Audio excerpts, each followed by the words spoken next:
Hey guys, Maniac here with Princess Angel for GameAccess.net, and the ConnectiCon is over. It just finished off in Hartford. We went. We spent the weekend at the convention. Really had a lot of fun.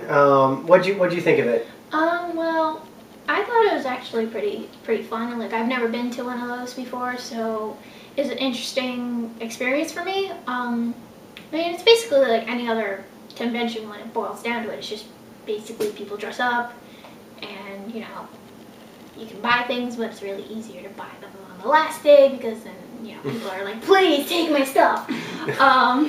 Well, there were some nice vendors there, certainly. Oh, yeah, It sounded a whole lot of cool stuff. They had a vendors area set up. They had a whole area set up with all kinds of cool vendors. They were selling dice. There was a guy selling used and new older video games, which is really cool, and I'll talk about that later. There was someone selling cat ears. Yeah, there was somebody selling board games. There was someone selling all kinds of cool different vendors. There was stuff selling, goods like food and stuff like that, snacks and everything, like Pocky and things like that. So that was really cool. So they had that going on. That was awesome.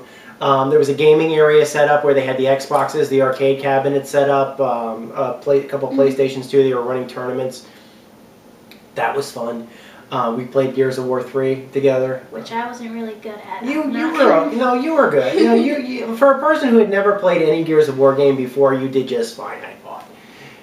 So yeah, you did. You did. And trust me, whenever I do, if I do a 4-man co-op, you're included. Oh yay! You're going to be included in that. Don't worry about that. Anything else in particular? The things that Well, I did really like the impromptu martial arts panel we had. That requires a little bit of background. Yeah. Okay, so it's lunchtime right now. We're just catching a quick break. What just happened in the panel we just went to? We went to, I believe it was a martial arts panel that was supposed to be about like gaming and martial arts, but unfortunately the people who were supposed to do the panel did not show up, so this guy who was actually doing the panel tomorrow actually jumped in and did it, and he knew martial arts for about 13 years. He showed us all these different kind of techniques on his friend, who is probably going to have a lot of bruises tomorrow. Yeah. They just did this impromptu panel, like really quickly. The guy says like he was just there to attend. The guy didn't know that he was going to be doing the panel because there was supposed to be somebody else doing it, and they never showed up. And so we're all waiting, and finally after 5 or 10 minutes of waiting, this guy dressed up like Rorschach pulled off his mask and said, "Look, guys, right now I don't know what's going on, but I'll do the panel if you guys want." I wasn't expecting it. He was another exhibitor. He was the guy who was going to be doing a different panel. So he was going to do panels anyway, but I wasn't expecting him to do it today. But it was really good that he just impromptu did that, because it got people involved, and a lot of people are just shouting out different kinds of martial arts like jiu-jitsu or taijutsu and things like that. It was really interesting, and you saw the guy do the techniques, and they were really painful. I mean, there were nerve ones where... Would you ever use those on me?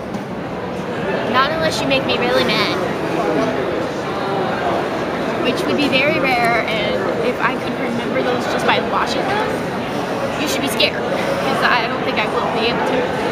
But, yeah, it was really interesting and really fun and very interactive with the crowd, where I feel like it sounded like we were just going to watch a DVD for 30 minutes, which would not have been as fun as just having someone be like, okay, I'm going to show you this technique. There was actually a point in time where someone in the audience actually came up and had the techniques done on them too, which... They didn't last very long. They didn't last very long, and it looked like the guy got a little bit of rug burn, but he was very prepared and had bandages, which, that's awesome. I guess he knew he was going to get thrown around today. Originally, there was supposed to be a panel on, I'm guessing, like, martial arts in video games. And, the person who was supposed to do the panel didn't show up.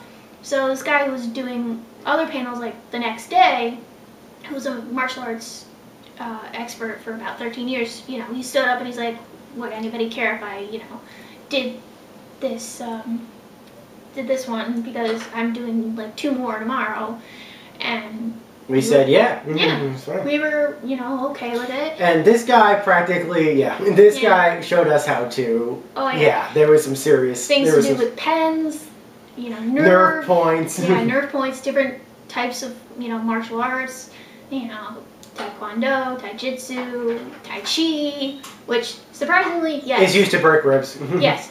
It's a martial art. It may look cool, but it's used to break. Yeah, go ahead. Yeah, it's you know, it's used to break ribs, but we all always say it like slow. But really, if you speed it up, you're gonna smack somebody in the face with it.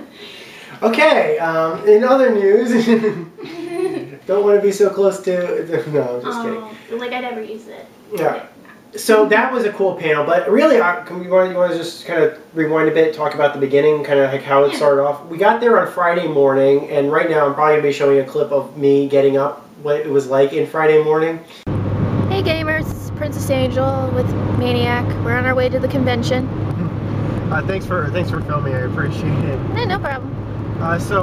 Right now we're on our way to the convention. We're going to try to get there because there's going to be a major press event happening at there that we're getting into. All the guests or special guests are going to be there and taking questions and stuff like that. So really, both of us are looking forward to that. Yeah.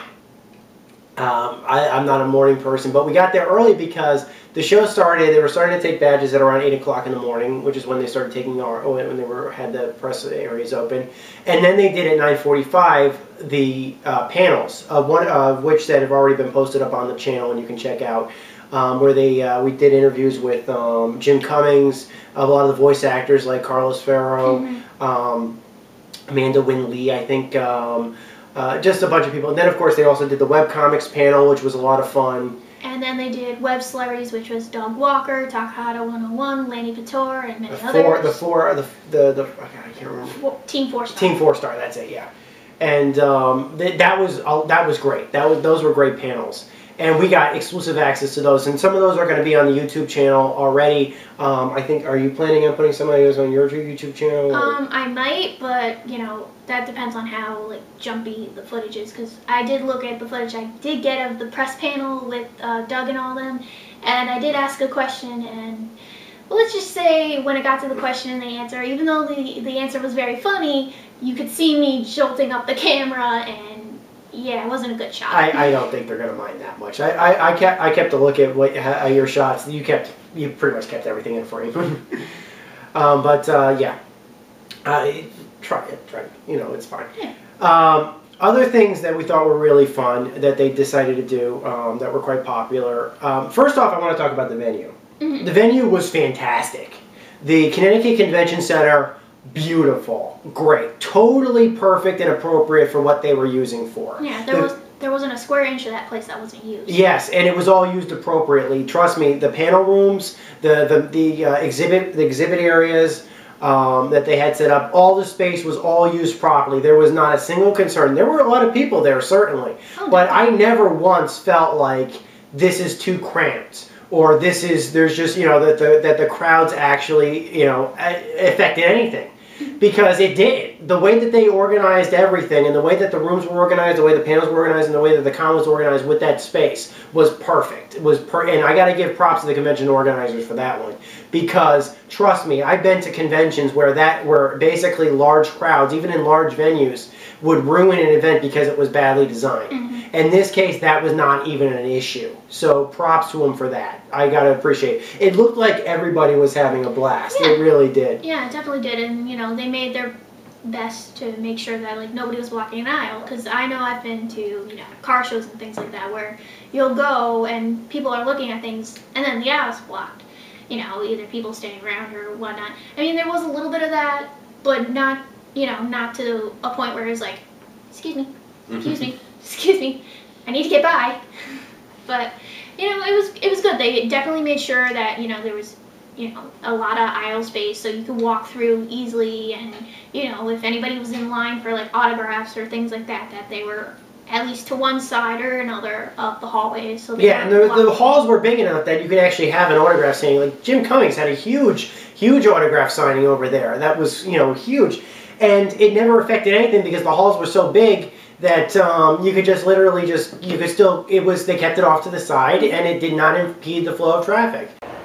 Well, we just got our badges, and we're here, and we're about to take place in the press event that's going to be happening this morning for all the press. Hey, we got our badge. We got our special badges. These are going to be going in. We were just taking a look at some of the convention stuff. Anything that particular, because they were just taking a look at the panels. They said they're going to be having over 200 panels. This is just the tip of the iceberg, basically, for today. We got like a laundry list of stuff. Are you looking forward to the convention? Have you thought about more questions we're going to ask the people for the panel in about a half hour? Just a few. And that didn't affect anything. Some of the panels were good. You want to talk about the panels now? Yeah. I mean, we already talked about the martial arts one that I really enjoyed. The Pokemon panel. We gotta talk about the Pokemon. The Pokemon mythology panel. That was my favorite panel. If not my favorite, that was probably one of my favorites because I loved that panel. The guy that they got to do the Pokemon mythology panel was an old school graduate student of like of like mythologies and religions and things like that. So he had some sort of background in that. He took all the Pokemons that he could get his hands on, including like the current listing of the Pokemons, and he basically said where they got the inspiration for all of them. And it was so interesting. It was like, okay, this was, it's like the classic. You find the animals you find in nature, like the bats and the rodents and the birds and stuff. And it's like, and then you've got the gods. And then you've got your Eastern gods and you've got your Western gods. Then you've got your fashion trends. Then you've got, and then he thought, he was like, well, then you've got your dragons. And the cool thing was, like he explained the difference between Eastern dragons and Western dragons. And I didn't know this. Was that Eastern dragons, they never had wings. They never breathe fire. The Eastern dragons are water creatures for the most part, which makes sense. I thought that was really cool. But they, they could fly, but never have wings. They never have wings. Like they fly through soaring or some other magic power or something like that. I found the ones that were interesting that were like based on almost like urban legend kind of things, where it was like most of them were water types. Where, if you go in the water and you see this thing coming out, it can either drag you under and kill you, or give you money, or pick your pockets. And it's like, wow, okay, so something can kill me, or steal my money, or give me money. And I'm staying away from the water. If I ever go to Japan, I'm just going to stay away from the water. Yeah, I was like, okay, staying away from the water now. But they kind of said, well, like you have some inspiration from like the Kappas and things like that, which makes sense, and so you have that. So that's where that's where their mythology was, which is different than the the Western mythology. So it was interesting to see that because I was never exposed to the Eastern mythologies or that kind of thing before. And the guy was really energetic too, which made it really cool. And I found it interesting that they talked about one of the fashion Pokemon, where in America, I forget the name of the Jinx. I think it was the Jinx. The Jinx, where they talk about how Jinx's face was originally black, and how, in America, a lot of us thought, oh my god, that's blackface. But originally it was supposed to be Ganguru, which is, if you find a tutorial on YouTube, which I'm sure you can, there's, it's basically over-tanned, bronze makeup, white eyes, and, blonde hair, basically. Blonde hair, neutral white lips, which is what Jinx looked like. But because, America didn't realize that at the time. Because we didn't have that fashion sense yet. And we still don't, hopefully. But, we had it changed, which, it wasn't a bad change, but at the same time, it's like, we didn't realize what it was. I thought that was probably a great panel. There were other panels that we went to. Actually, there was one panel that we didn't even think about, but then we heard like this huge cheering coming from the main hall, the main ballroom, and it was the death match. Now, hold on, we got a clip about this. It's not of the match itself, but we got our initial reaction to this, so I'm just gonna probably cut to that. Okay, so what did we just see? We saw Comic-Con death match. It was good. Like, we didn't see the whole thing, but we saw like Alucard and Amon, and basically Amon won the whole thing, which was kind of cool, but at the same time it felt a little like it should have been somebody else. But there was Link, there was Sheik. I was actually kind of voting for Sheik or Skull Kid, who had the giant move. That was awesome. But yeah, it was a lot of fun and a lot of energy. It obviously went way over time because they said that a couple of times. But you know what? Fun things always go over. the death match was awesome. They got, you know, basically by the end of it, trust me, they had guys with shirts off and everything else. It's basically cosplays, choreographed fighting, you know, based upon the, you know, they did all this cool stuff. Like they got the cheers to depend upon, you know, who won what battle and everything else. So it was all audience participation. By the end of it, the host had taken his shirt off. By the end of it, some of the freaking cosplayers had taken their shirts off. Or they were like rubbing their butts like to the audience, like, hey. I covered. No, I did not cover your eyes. No, because they didn't drop trout. Well, the host is married, I think. Yeah. No, he has a fiance. He has a fiance. So yeah. So he was a little like, I don't want to take my shirt off, but hey, guess what, guys? Woo! One of the things that the host did, which was really cool, is like he used the chant. I think it's the chant from Skyrim, the Fus Rada. So he would say Fus, and we would say Rada, and you know it was like a chant, kind of like when you go to a concert, and they're like, when I say, you know, hey, you say ho, you say hey ho, yeah. But this is nerdy. This is nerdy though. Very nerdy, very cool. But yeah, it was fun, and you know. It was good. You know, we didn't even swing it through like we must have caught like the second half of it, but it went so long, which was because it was so much fun. It was so great. That was a great experience. I'm glad we get to go see that one. Definitely. That was fun. I mean, it went over time, but it was just because it was so fun. Like, and you know, you saw some of the costumes that people were wearing, and you could see, even if they didn't make them or they bought them, how detailed the costumes were. Oh yeah. And like, there was one kid dressed as Skull Kid from Ocarina of Time.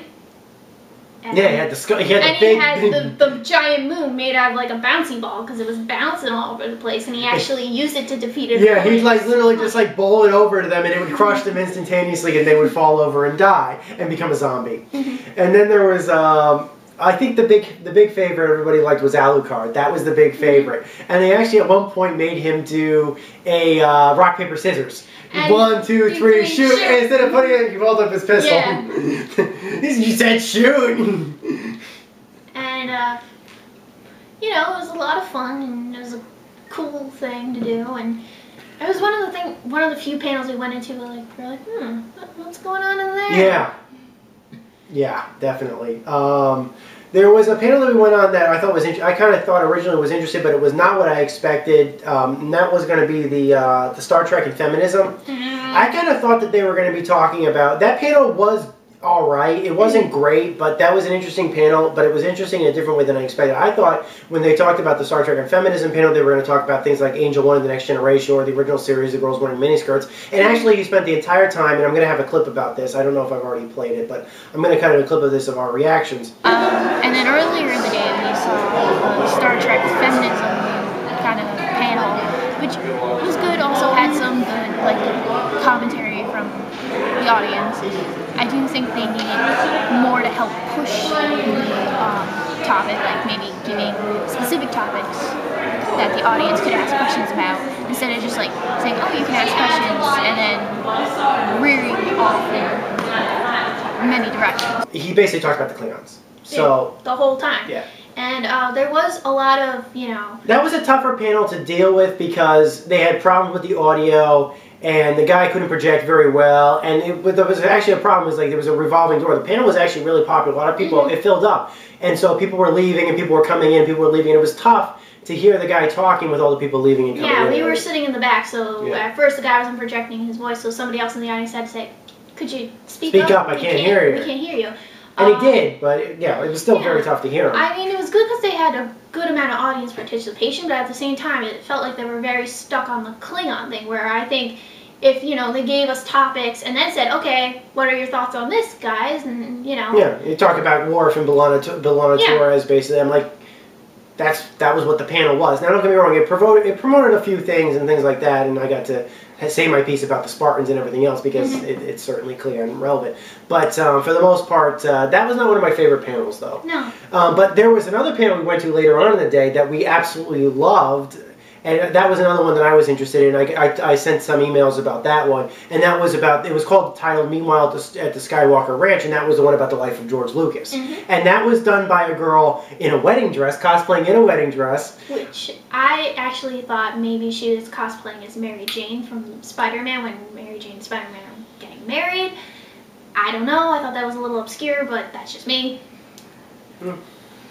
And she showed a lot of clips of fanboys, but that was cool. And the most part of the panel was about the life of George Lucas, which is exactly what I was expecting. It was a very well done, well researched panel, and the girl did a great job with choreographing in like the videos. We could hear her just fine. Not a huge turnout for that one, but that was disappointing because that really was a good panel. That was a really interesting panel. Said some background about him, about American Graffiti and THX 1138, and it showed the fanboys clips and stuff like that. It even showed a Grey's Anatomy clip. Yeah, where one of the characters was talking about the carbonization and everything of Han Solo, and talking about how, oh well, he helped save the day, and like all this other stuff, and it's like all the other Honey, that was just one piece of it. Yeah, and the doctors were all just looking at her like what? I like me some Han Solo. Yeah. Can't like my science fiction?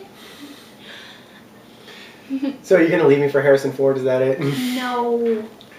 I did like that they superimposed that with the fanboys clip, which was when Windows was saying, Han Solo, Harrison Ford is the greatest actor of all time. The guy's like, of all time? Well, think of it like this. He's Han Solo, he's Indiana Jones. He's Decker from Blade Runner. Yeah, exactly. He's never made a bad movie, and then it passes by as a billboard for 6 days, 7 nights. End of story. But yeah, overall it was a good panel. It wasn't like just focusing on his Star Wars. He was just focused on everything. Right, and that's right. And then of course, like what he did after Star Wars, LucasArts, the THX sound system, Lucas Games. Right, exactly. The the Industrial Light and Magic, the Skywalker sound systems, which are all his achievements afterwards. In fact, he's really the only game in town when it comes to the sound systems and stuff like that. So that was, he's also, they like to say, probably the only game in town for special effects, the Industrial Light and Magic House, of course. So pretty much after that, he's pretty much dominated the whole industry with his new technologies and stuff. So that was, of course after Star Wars and things like that. But very, very, very interesting, of course. He invented his company invented the Pixar computer. They got sold to Disney, but the original Pixar computer was George Lucas's baby. Yeah. They talked about all that too. So the girl was absolutely knowledgeable. And then she ended it with something you did not want to hear or see. Oh my god. But it actually made Kotaku after that. I want to make a reference to that. I don't know if she emailed, if it was one of the panel people who might have emailed Kotaku about that, because strangely enough, after that video we saw part of that, it ended up on Kotaku, and I don't know if the two are connected. But go on. Yeah, I actually saw it on Smosh.com too, under their Smosh bit.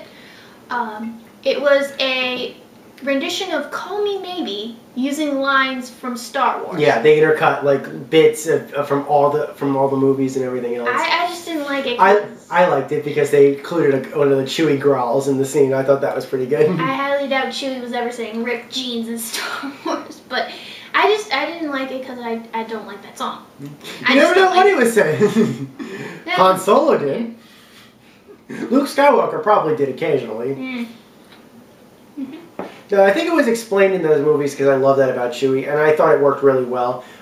Peter Mayhew had lines. The actor who played Chewie had lines. He did the lines, and the actors, reacted to that, which explains that, they just dubbed it over in post, with the growls and the barks and everything else. Mostly it was like a dog playing with a chew toy and stuff like that. But Peter Mayhew had lines. He said the lines to the actors. The actors were reacting to actual lines they understood in English, which was the best way to do it, I thought. I thought that was a great way. Definitely. So, any other thing you want to put a cherry on this, or what do you want to do? I think, it was a great panel. Yeah, I think it was a great panel, and I think overall ConnectiCon was, fun.